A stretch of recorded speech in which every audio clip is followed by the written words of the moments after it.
കൊച്ചിൻ റിഫൈനറിയിൽ നിന്ന് പുറത്തുവിടുന്ന രാസപദാർത്ഥം ജനവാസ മേഖലയിലേക്ക് എത്തുന്നുവെന്ന് പരാതി. റിഫൈനറിയുടെ ആവശ്യത്തിനായി ഉപയോഗിക്കുന്ന രാസപദാർത്ഥമാണ് അയ്യൻകുഴിയിലെ വീടുകളുടെ മേൽക്കൂരയിലും മുറ്റത്തും കെട്ടിക്കിടക്കുന്നത്. കിണറുകളിൽ ഉൾപ്പെടെ കലരുന്നതിനാൽ ഇത് ആരോഗ്യ പ്രശ്നങ്ങൾക്കും വഴിവെക്കുന്നുവെന്ന് പരാതിയുണ്ട്.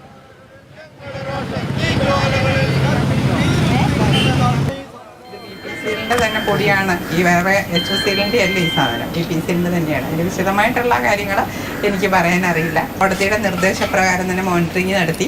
അതിനകത്ത് ഇവിടുത്തെ വെള്ളം കുടിക്കാൻ കൊള്ളില്ല, മലിനമായ വെള്ളം, അത് വെള്ളത്തിനകത്ത് പിന്നെ ഓയിൽ, അതുപോലെ ബെൻസിൻ, ക്യൂമിൻ, ഈ 3 രാസപദാർത്ഥങ്ങളാണ് ഈ വെള്ളത്തിനകത്തുള്ള. ഈ വെള്ളം സ്നേഹമോൾ നൈനാൻ വിവരങ്ങളുമായി ചേരുകയാണ്. സ്നേഹ, ഇവരുടെ പരാതിക്ക് അടിസ്ഥാനമായിട്ടുള്ള സംഭവം എന്താണ്? ആർക്കാണ് ഇവർ ഈ പരാതി ആർക്കെങ്കിലും കൈമാറിയിട്ടുണ്ടോ? ഇതിന്മേൽ എന്തെങ്കിലും ഇടപെടൽ ഉണ്ടാകുന്നുണ്ടോ?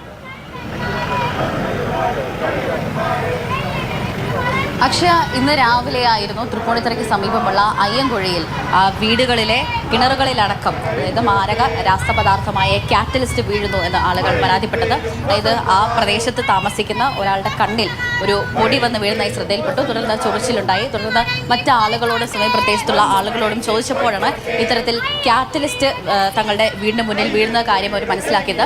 കൊച്ചിൻ റിഫൈനറി തൊട്ടടുത്ത ഒരു പ്രദേശമാണ് അത്.